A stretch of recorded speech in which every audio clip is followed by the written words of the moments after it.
जय श्री कृष्णा। स्वागत है आपका सारथी त्रिशला के साथ। आपके बहुत अच्छे कमेंट्स मुझे मिलते हैं, उसके लिए तहे दिल से बहुत बहुत शुक्रिया। आप लोगों का जो प्यार और जो साथ है ना, वो मुझे बहुत सारी हिम्मत देता है कि मैं आपके लिए और नए नए टॉपिक्स पर रिसर्च करूं और आपके सामने लेकर आऊं। हालांकि बहुत सारे लोगों को ये ज्ञानवर्धक बातें समझ नहीं आती, लेकिन जिन्हें आती है वो मुझे इतना अप्रिशिएट करते हैं कि मैं अपने आप को रोक ही नहीं पाती उन्हें और अच्छा ज्ञान देने से। तो आज भी ज्ञान की पोटली में से एक बहुत विशेष जानकारी आपके लिए, और इस जानकारी को आज जो मैं आपको देने वाली हूँ, इसे मैंने बहुत ही विस्तृत रूप में आपके सामने प्रस्तुत करने की कोशिश करी है। अच्छा लगेगा तो मुझे कमेंट्स में ज़रूर बताइएगा। आज का विषय है, क्या हमें बालों को खोलकर सोना चाहिए? क्योंकि ये एक बहुत बड़ा और गहन विषय है। साइंटिफिकली भी क्या ये सही है या ये सिर्फ एक मिथ्या है, और बालों से क्या क्या अच्छा और बुरा हमारे जीवन पर प्रभाव आता है। तो चलें चालू करें आज के सफ़र में। इस ज्ञान में कुछ और नया अच्छा अनुभव आपको दें, लेकिन उससे पहले आपको ये तो बता दूं कि मैं कौन हूँ। मैं आपके एस्ट्रोलॉजर हूँ, वास्तुशास्त्री हूँ, चेहरा भी पढ़ती हूँ, आवाज़ भी पढ़ती हूँ, हाथों की लकीर भी पढ़ लेती हूँ। आपकी सारथी हूँ, इसीलिए जीवन का सार लेकर आपके सामने चली आती हूँ। जब बात हो रही है बालों की, औरत की सुंदरता उसके केशों से ही नापी जाती है। ठीक है, हम आजकल अपने बालों को अलग अलग स्टाइल से कटवा लेते हैं। हम अलग अलग तरीके से बालों को रखना पसंद करते हैं। कुछ लड़कियों को शॉर्ट हेयर्स ही पसंद है, कुछ को मिडिल और कुछ को लॉन्ग। लेकिन ये आज का टॉपिक केवल स्त्रियों पर ही लागू हो रहा है, पुरुषों पर नहीं, क्योंकि पुरुष अपने बाल बांध नहीं पाएंगे। स्त्री के बाल उसकी मान, प्रतिष्ठा, ज्ञान और उसका ईश्वर से संबंध जोड़ने का कार्य करता है। केश सुंदरता तो बढ़ाते हैं, लेकिन साथ साथ में इन्हीं केशों से आपके जीवन में सौभाग्य, बरकत और सुख आता है। आपकी इंट्यूशन पावर इन्हीं बालों की वजह से बढ़ती है। आपके बालों की लेंथ या उनकी मोटाई ये बताती है कि आपके अंदर पॉजिटिव एनर्जी कितनी प्रवाह करती है। आपने अक्सर कुछ बातें सुनी होंगी, अब मैं कुछ मिथ्या या सत्य की बात कर रही हूँ आपसे। आपने अक्सर ऐसा सुना होगा कि जो औरतें होती हैं उन्हें अपने बाल हर जगह बैठकर नहीं बांधने चाहिए। कंघी में बाल लगे छोड़ देना ये एक बहुत बड़ा दुर्भाग्य का सूचक होता है। अगर आपने कंघी करी है और उसमें बाल हैं, तुरंत निकालिए, उसे लपेटिए और ले जाकर डस्टबिन में डाल दीजिए। कभी भी कंघी में बाल नहीं छोड़ने चाहिए। जिस जगह पर आप बाल बांधते हैं उस जगह को आपको तुरंत साफ करके बालों को समेटकर एक जगह पर डाल देना चाहिए। कुछ जगह तो ये भी माना जाता है कि सबके सामने अपने बाल नहीं बांधने चाहिए। आपको पता है, आपके बाए हुए बाल जो नीचे गिर जाते हैं, या अक्सर हम क्या करते हैं, हमने बाल बाए, गुच्छा बनाया, छत पे बैठे हैं नीचे डाल दिया, बालकनी में बैठे हैं नीचे डाल दिया, उसके ऊपर से अगर कोई पैर रख कर चला जाता है तो आपको सिर की दिक्कत चालू हो जाती है। आप अक्सर कहते हैं ना, ऐसा क्या है यार, मेरा तो हमेशा सिर दुखता रहता है, मुझे माइग्रेन की प्रॉब्लम चालू हो गई है। क्यों? क्योंकि स्त्री के बालों में सूर्य का गजब का प्रवाह होता है, और सूर्य आपके मस्तिष्क से संबंध बना के रखता है। इसीलिए जब आपके उतरे हुए, झड़े हुए बाल किसी के पैरों के नीचे आते हैं, आपका सूर्य आपको पीड़ा देने लगता है।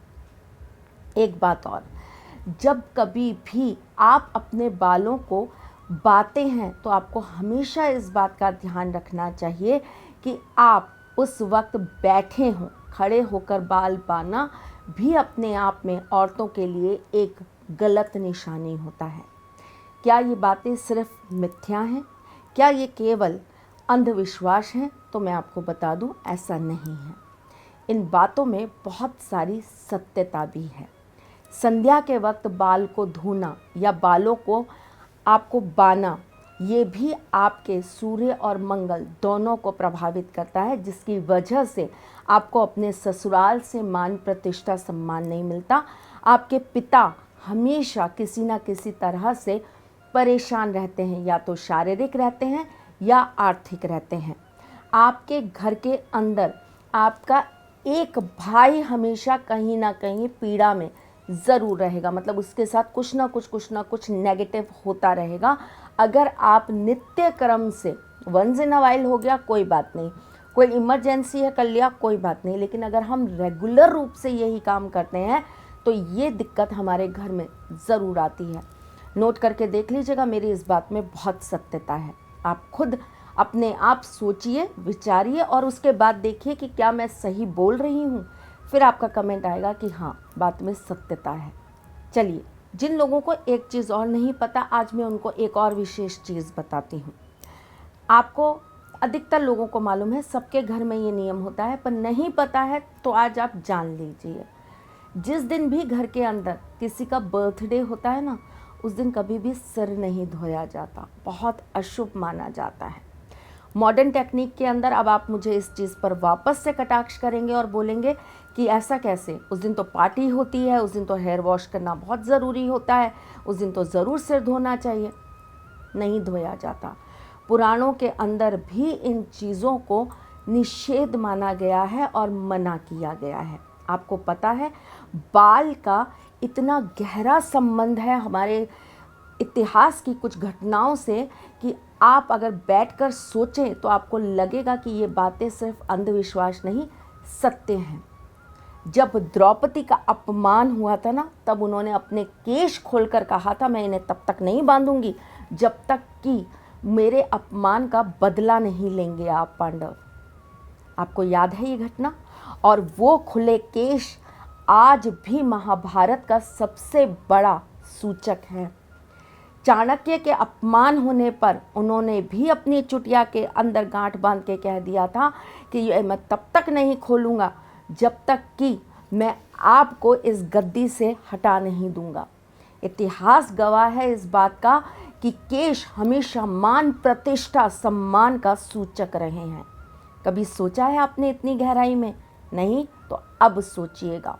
जो कहते हैं कि बातों में अंधविश्वास या मिथ्या होती है, उन लोगों को इतिहास को, पुराणों को ज़रूर पढ़ना चाहिए, तो आपको सत्यता पता चलेगी।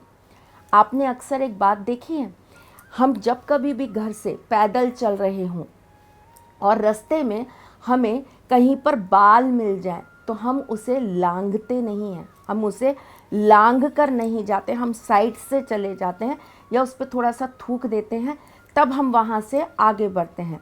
ऐसा कहते हैं कि उन बालों में गजब का तंत्र किया हुआ होता है, और वो तंत्र अगर हमारे साथ आ जाए तो हमारी ज़िंदगी नहीं, हमारे पूरे कुल का विनाश हो जाता है।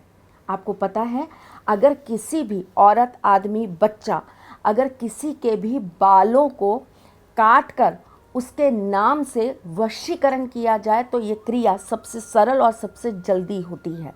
गुरुवार के दिन औरत अपने पति के मध्य भाग में से निकालकर कुछ बाल अगर मंत्र जाप करके पीले कपड़े में बांध कर रख लेती है तो वो पति जिंदगी भर उसका नौकर बनकर घूमता है। ये बहुत सरल उपाय माने गए हैं वशीकरण और तंत्र क्रियाओं में, और ये सारी की सारी चीज़ें तंत्र शास्त्र में लिखी गई हैं। क्या आपको पता है बालों को जला दिया जाता है? क्या आपके साथ कभी हुआ है कि आपको अपने बाल कटे मिले हों, जले मिले हों?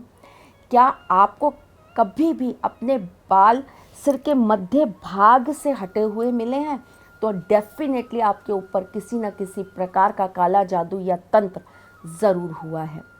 नई नवेली दुल्हन और जो जल्दी ही गर्भवती बच्चे को जन्म देने वाली होती है, ऐसी स्त्री को हमेशा कहा जाता है कि आप अपने बालों को छुपाकर फेंक दीजिए, उसके ऊपर थोड़ा सा कपूर डालकर तब फेंक दीजिए, ताकि उससे किसी भी प्रकार का तंत्र ना हो पाए। बालों से तंत्र करना सबसे सरल तरीका होता है। और मैं आपको एक चीज़ और बताऊं, उसमें बालों के गुच्छों की ज़रूरत नहीं होती। आपका मात्र एक बाल भी आपको आसमान से गड्ढे के अंदर पटकने के लिए बहुत होता है। तो बालों का विशेष ध्यान आज के बाद आप ज़रूर रखेंगी, ये मेरा अथाह विश्वास है आपके ऊपर। मैं आपको किसी भी एपिसोड में डराने की चेष्टा नहीं करती हूँ, लेकिन चूँकि मेरे पास इतने सारे लोग आते हैं जो हमेशा ये बोलते हैं हमारे जीवन में इतने उपाय करने के बाद भी कोई कार्य नहीं हो रहा, हमारे साथ ऐसा करने के बाद भी कोई हमें उसका फल नहीं मिल रहा, हमारे साथ ऐसा हुआ, हमारे साथ वैसा हुआ। तो मैं केवल अपने ज्ञान के पिटारे से आपको वो चीज़ें बता रही हूँ जो शायद आप गलतियाँ करते हैं। नहीं किसी के साथ होगा, आपका ग्रह नक्षत्र अच्छा होगा, आपका सौभाग्य अच्छा होगा, आपके ऊपर ईश्वर की कृपा होगी, तो आपके दिन बहुत अच्छे होंगे। लेकिन जिनके साथ बुरा वक्त आता है ना साहब, वो इन सब बातों को ना चाहते हुए भी सोच जाता है। जिसका वक्त खराब हो जाता है ना, वो ना चाहते हुए भी हर एक बात में अंधविश्वास को लाकर खड़ा कर ही देता है, क्योंकि उसे ये मालूम होता है कि सब कुछ कर लिया लेकिन जीवन सफल नहीं हो रहा, तो कहीं ना कहीं दिक्कत तो ज़रूर है। रात को सोते समय अक्सर औरतें अपने बालों को खोलकर सोती हैं। क्या ये करना सही है? नहीं, रात को आपको बालों को खोलकर नहीं सोना चाहिए। चाहे आप हल्का सा रबड़ लगाकर सोएं, लेकिन आपको रात को सोते समय अपने बालों में रबड़ हमेशा लगाना चाहिए।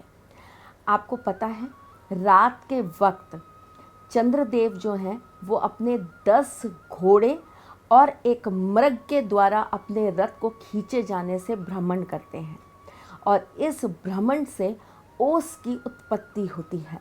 और ये ओस हमारे जीवन में बहुत सारी सकारात्मक ऊर्जाओं को प्रदान करने का कार्य करती है, लेकिन इसी के साथ कुछ नकारात्मक तत्व भी इन ओसों के अंदर हमारे शरीर और हमारे जीवन के अंदर प्रवेश करने की चेष्टा करते रहते हैं।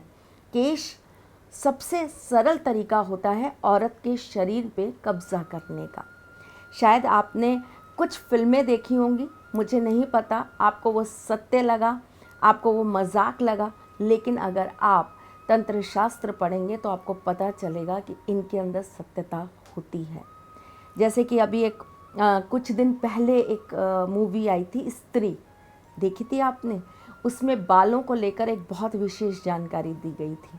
नहीं देखी तो ज़रूर देखिएगा, क्योंकि मैं वो जानकारी यहाँ नहीं दूंगी। चलिए, क्या आपको पता है मृत्यु शैया पर लेटे हुए भीष्म पितामह ने भी कुछ महत्वपूर्ण जानकारियाँ दी थी। उसमें एक महत्वपूर्ण जानकारी ये भी थी कि अगर आपके खाने की थाली में बाल आ जाए तो आपको ऐसा भोजन तुरंत त्याग देना चाहिए। आपको उस भोजन को आगे ग्रहण ही नहीं करना चाहिए। कुछ लोग होते हैं जिनके साथ लगातार ये चीज़ होती है कि उनकी थाली में जब भी वो खाना खाने बैठते हैं बाल ज़रूर आता है। क्या आप जानते हैं ये किस चीज़ का सूचक है? ये दुर्भाग्य का, उनके पुराने जन्म में करे हुए बहुत सारे नकारात्मक कर्मों का प्रभाव है, जो इस जीवन में भी किसी ना किसी तरीके से उनके सामने आ ही रहा है। और उसके लिए दान, पुण्य और अच्छे कर्म करना बहुत ज़रूरी होता है। आज बालों को लेकर एक विशेष चीज़ और बताना चाहती हूँ। अगर आपका मंगल आपकी ज़िंदगी के अंदर परेशानियाँ खड़ा करता है, आपको थायराइड प्रॉब्लम रहती है, या आपको पीरियड्स में दिक्कत रहती है, या आपको पीसीओडी या इस तरह की प्रॉब्लम्स हैं, तो आपको जो भी तेल आप अपने सिर में लगाती हैं उसमें कुछ दाने मेथी के डालकर ही उसे अपने सिर में अप्लाई करना चाहिए। अगर आपके गुरु बृहस्पति आपके मैरिज लाइफ में कहीं ना कहीं दिक्कत कर रहे हैं, शादी होने नहीं दे रहे हैं, बात होती है तो वो टिक नहीं पाती है, शादी हो गई है लेकिन उसमें भी सुख नहीं मिल पा रहा है, तो आपको जो तेल आप उपयोग में ले रहे हैं उसके अंदर थोड़ी सी हल्दी ज़रूर डाल देनी चाहिए। वैसे आपको हल्दी का एक तिलक अपने सिर के बीचम बीच ज़रूर करना चाहिए, सिर के बीचम बीच जहाँ पर हम चुटिया रखते हैं। अगर आपके जीवन के अंदर बुध आपको किसी तरीके से दिक्कत दे रहा है तो आपको आंवले के तेल का प्रयोग ज़रूर करना चाहिए। शुक्र अगर आपका कमज़ोर है और उसकी वजह से आपकी मैरिज लाइफ अच्छी नहीं है, आप अगर कोई बहुत अच्छे डांसर हैं, सिंगर हैं, या आप किसी फैशन इंडस्ट्री में जाना चाहते हैं, या आप कोई अच्छे फैशन डिज़ाइनर बनना चाहते हैं, आप कोई अच्छे क्रिएटर हैं, आप कुछ क्रिएटिव वाला काम करते हैं और उसके अंदर आपको सफलता नहीं मिल रही है, तो आपको नारियल के तेल का उपयोग ज़्यादा से ज़्यादा करना चाहिए अपने सिर के अंदर। आपका सिर आपको सोचने समझने की क्षमता ही नहीं देता, साथ ही साथ में आपकी यश मान प्रतिष्ठा का भी कारक होता है। जब हम बात करते हैं आपसे शनि की, तो हम आपसे ये कहते हैं कि आपको अपने सिर के अंदर लगाने वाले तेल में लौंग डालकर उसे ज़रूर अपने सिर में अप्लाई करना चाहिए। अगर बाल आपके बहुत ज़्यादा झड़ते हैं या डैंड्रफ की प्रॉब्लम देते हैं तो कपूर डालकर आपको अपने सिर में तेल ज़रूर लगाना चाहिए। है तो बहुत छोटी छोटी चीज़ें, लेकिन आपको इसका ध्यान ज़रूर रखना चाहिए। हमारे यहाँ कुछ ऐसे मंदिर हैं जहाँ पर मन्नत मांगकर बाल छोड़ने की प्रथा है, जैसे कि तिरुपति बालाजी। और सालों से मतलब कोई बहुत सालों से ये प्रथा चलती आ रही है। लोगों की मन्नतें पूरी होती हैं तभी तो लोग जाकर वहाँ पर केश छोड़कर आते हैं। बहुत सारे ऐसे भी तीर्थ हैं जहाँ पर जाकर लोग अपने बालों को ईश्वर को समर्पित करते हैं, क्योंकि उन्हें ऐसा लगता है इससे हमारे ऊपर आए हुए तंत्र मंत्र खत्म होते हैं। 10 महाविद्याओं में से कुछ ऐसी महाविद्याओं के मंदिर हैं जहाँ पर ये क्रिया की जाती है। यहाँ पर सार्वजनिक रूप से मैं आपको ये ज्ञान नहीं दे सकती, क्योंकि इन चीज़ों का बहुत गलत तरीके से इसका प्रयोग करते हैं। मैं फिर आपको इस टॉपिक पर कुछ नया लेकर आकर ज़रूर बताऊंगी, लेकिन आज की जानकारी आपको कैसी लगी ये आप मुझे कमेंट बॉक्स में ज़रूर बताएंगे। आपके जीवन में भी अगर बालों को लेकर कोई घटना घटी है तो आप हमसे डिस्कस ज़रूर करेंगे। मैं जब लाइव में आऊँगी ना, तब मैं आपको उसका तोड़ ज़रूर बताऊँगी। चलो मेरी जान, ख्याल रखिएगा अपना, मुस्कुराते रहिएगा, रिश्तों में मजबूती बना के रखिएगा, अपने साथी के साथ यूँ ही जुड़े रहिएगा, प्यार देते रहिएगा, प्यार लेते रहिएगा। ख्याल रखिएगा अपना और उनका जिनसे आप प्यार करते हैं। हम जल्द आएंगे ना आपसे मिलने, तब तक के लिए जय श्री कृष्ण। सारथी माँ त्रिशला ज्योतिष के क्षेत्र में विश्व विख्यात नाम है। ज्योतिष शास्त्र में पीएचडी माँ त्रिशला पिछले 22 वर्षों से ज्योतिष की सभी परंपरागत विधाओं के साथ साथ अनेक दुर्लभ गुण विधाओं जैसे परछाई एवं नव्स के अध्ययन से अपनी सटीक भविष्यवाणी और पूर्वानुमान के लिए विख्यात हैं। अपने उपायों द्वारा लाखों लोगों का जीवन संवार चुकी माँ त्रिशला लगातार 2016 से ज्योतिष विभूषण अवार्ड प्राप्त कर रही हैं। साल 2018 में उन्हें उत्तराखंड के मुख्यमंत्री त्रिवेंद्र सिंह रावत ने ज्योतिष विभूषण अवार्ड से सम्मानित किया था और साल 2016 में उन्हें राजस्थान में बेस्ट एस्ट्रोलॉजर के अवार्ड से नवाजा जा चुका है।